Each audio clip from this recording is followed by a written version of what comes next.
super fun, and all about artisan cheese and more to melt your peaceful heart and toast your peaceful life. Coming to you from the Appalachian Mountains of southwestern Virginia, this is the Peaceful Heart Farmcast.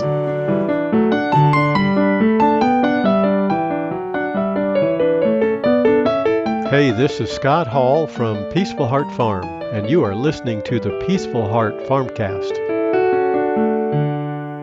Hello, everybody. Melanie Hall here. Hope you're doing well. The conversation today and every day revolves around the value of tradition, traditional living, traditional food prep and storage, traditional cooking, and of course, traditional raw milk products and artisan cheese. Topics discussed here are designed to create new perspectives and possibilities for how you might add the taste of tradition to your life. Today, I'm talking all about whey protein, what it is, how it might benefit your health, how you might use it. Whey protein is a traditional food that has sustained humanity since the milking of domestic animals began about 9,000 BC. Before I get too far into today's topic, as always, I want to take a minute to say welcome to all my new listeners and welcome back to veteran homestead loving regulars. Thank you so much for stopping by the Farmcast every week. I appreciate you all so much. I can't wait to get to today's topic. It has been way too long in making it to the top of the list of topics. Anyway, first I'm going to talk about our Homestead Life updates as usual, then before I talk about the homemade whey protein. Today's recipe, chocolate peanut butter protein shake. Yum. All right, as far as the homestead goes, there is never a dull moment. You know what? Let's talk about the cows. Can you believe it? We are going to have another calf. I don't really know when. I just know a very pregnant cow when I see one. We were sure Cloud was not going to have a calf this year. After all, the other calves were all born in April and May. Egwene, the Jersey calf, was the last one born, and that was May 11th. Here we are 5 months later, possibly 6 months before the calf is born, getting ready for another calf. We haven't had a fall calf in some time. We try to have them in the spring. It will be yet another learning experience on the homestead. And I think it is time for the bull to go back to play with the other two bulls in the front field. This is the normal way to control when calves are born. The cow can't get pregnant 5 or 6 months after everyone else if there's no bull there to impregnate her. So we left him in there this past year almost all the way up until our first calf was born. But it's common practice to control calving season by removing the bull after a couple of months, 2-3 months or so. We've let it go on now for 3. But you take them out and you have your calves within a 3-month window and that's it. And just when you think you have the thing of managing your livestock down pat, and there can be no more to learn, you realize there is always more to learn. All right, let's talk about the quail. The quail aren't laying very many eggs at this point. They're eating and not producing. That needs to change. That's money going down the drain. The most likely issue is the reduction of the amount of light as we move into the fall. They need about 14 hours of daylight to consistently produce nearly an egg every day. Without that amount of light, we're lucky to get an egg once a week from them. And there are artificial lights that we can install so they'll be able to make their eggs regularly. However, that would require taking some time away from other tasks to make it happen. So, it goes on the to-do list and we'll just, they're lovely little birds. We'll just keep them there for a while. And we have another batch that tomorrow goes into what's called lockdown. And that means you can't open the incubator for 3 days. I don't open it anyway, but I'll open them, take them out of the automatic egg turner and just lay them on the bottom of the incubator. And within 3 days, they will hatch out. So I'll let you know next week how many we get there. I think we have 32 eggs in there. I believe we have 30 or 32 eggs in there. All right. So amidst all that animal husbandry, Scott's moving forward with the creamery. He is racing the season to get ahead of get all those blocks in place while it's still warm enough for the cement and or the mortar to set up properly. Along the way, the wood for winter heat is not being cut. He feels these tasks weighing on him. There's always more to do than hours to accomplish it, but it'll all get done in the end. Sometimes I think we make ourselves worry just for the exhilaration of having stress and pressure. It sounds crazy, right? Why would anyone intentionally create stress in their lives? Well, I'm not saying we intentionally create stress in our lives. Life is very stressful all on its own. But I am saying that sometimes we create additional stress that is unnecessary. And I'm speaking for myself here. There is a compulsive way of thinking that permeates my brain sometimes that is unhealthy, really, in regards to stress. I find myself thinking stuff like, I have to do this, I have to do that, it has to be done by this time or that time, or else. Or else what? I have to get this done, I have to get it done right now. Or else. Or else what? What disaster is it that will happen if I get the laundry done a day later than I had on my schedule?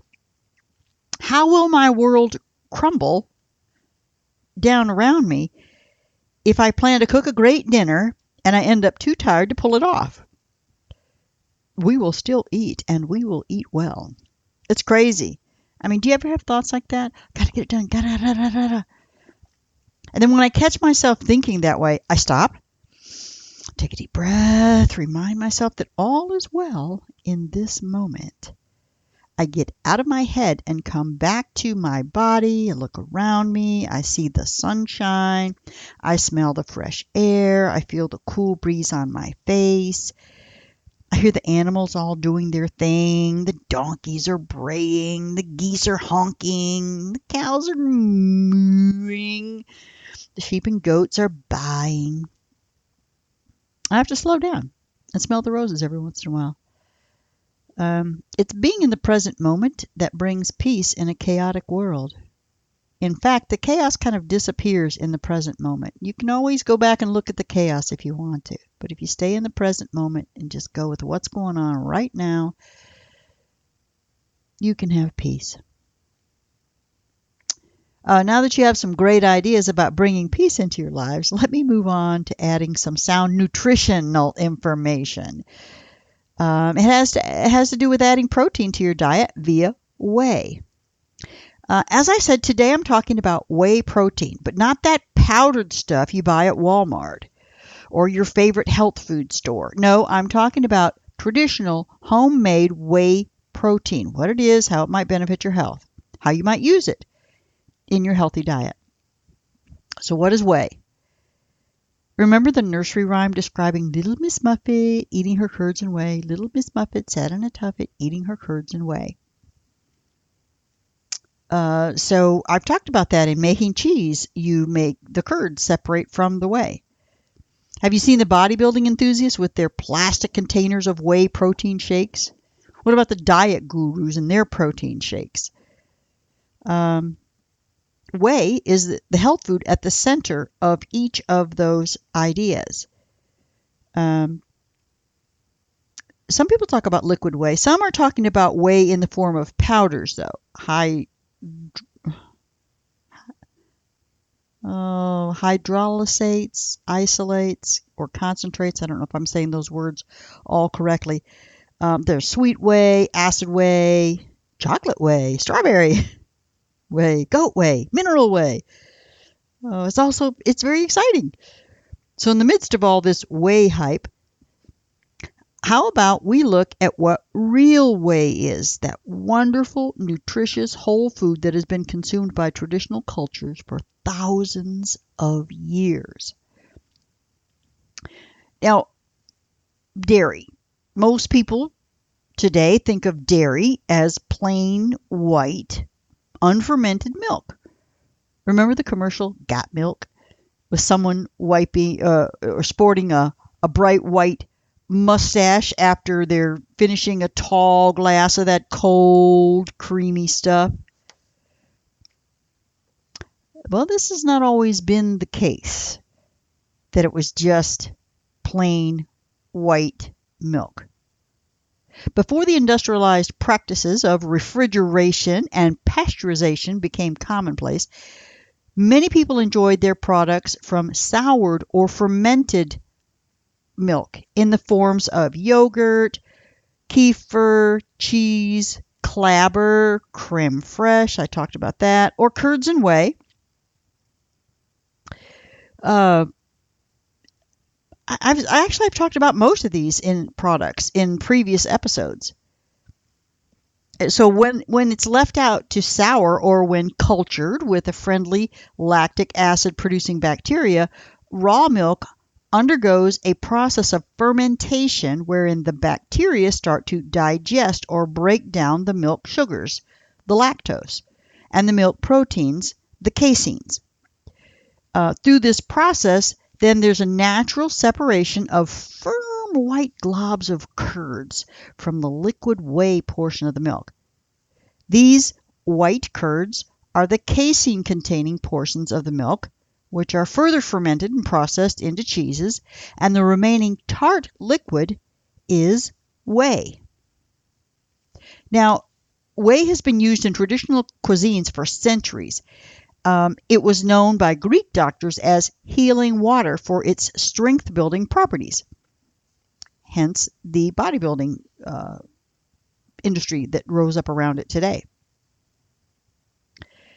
But actually today, whey is considered a waste product of the cheese and yogurt industries because they're producing large amounts of it. And even many small cheesemakers struggle with what to do with all of the whey that comes out from their cheese making. And the wildly popular Greek yogurt industry, they make a lot of whey. Plain yogurt contains all of the whey from the milk, but the thickness of Greek yogurt is achieved by straining out most of the whey. And the larger Greek yogurt producers have been under scrutiny from environmental agencies for the gallons upon gallons of whey waste that they must get rid of after processing their strained yogurt products. For every 4 pounds of milk, only 1 pound of Greek yogurt is made. And the rest is a mixture of whey, chemicals, and other acid byproducts. So you want that fresh yogurt. You don't want all that other stuff. Anyway,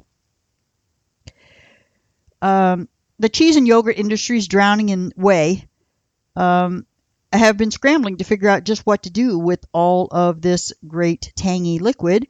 And they, as I said, they found an outlet in the sports industry, sports nutrition industry. So leftover whey is being powdered, flavored, and marketed as a muscle-building, energy-boosting supplement. And it sounds like a very solid plan, except for the fact that the whey from big industry is truly waste. The milk is exposed to high-heat pasteurization and subjected to several acid baths, and any potential beneficial nutrients are obliterated and then mingled with nasty toxins during production. So supplement companies have tried to, quote, purify their products by isolating different parts of the protein portion of the whey. So you get many different formulations on the market, such as isolates, hydrosylates, concentrates, etc. And this additional fractioning subjects the already destroyed whey to even more sketchy chemical processes.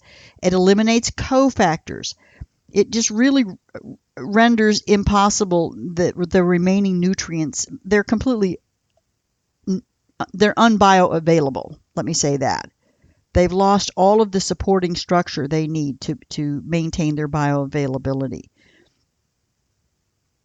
So, despite the luring claims on those big black tubs of peanut butter chocolate whey protein, these commercial powders are questionable as to their ability to help your body get stronger. But I have a great peanut butter protein shake recipe. Stay tuned. All right, so how about you talk about traditional whey protein nutrition? So when made properly in small batches from cultured dairy, whey has incredible, unique healing properties. It's rich with biologically active proteins and protein fractions. It has a high concentration of essential amino acids that are readily used to support vital biological functions in the body. Let me talk about some of the beneficial factors that are contained within whey. Lactoferrin. That's a multifunctional protein with iron-binding properties that acts as a powerful antimicrobial and anti-inflammatory. That's lactoferrin.